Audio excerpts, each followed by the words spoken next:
So your homework is you're going to do a lot of weeding because you're way behind.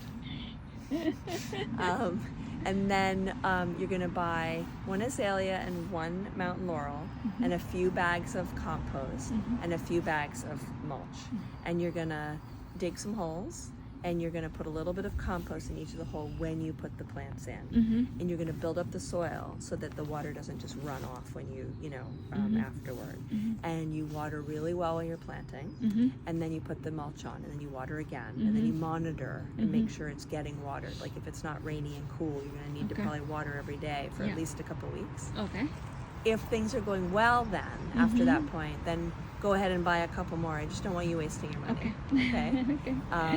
And while you're doing all of that, then you're going to run around and prune a lot, because you have a lot of pruning, which is fun, and that's going to be a lot of work, because then you need to break things down and put it all in bags and all that. So don't underestimate how much time.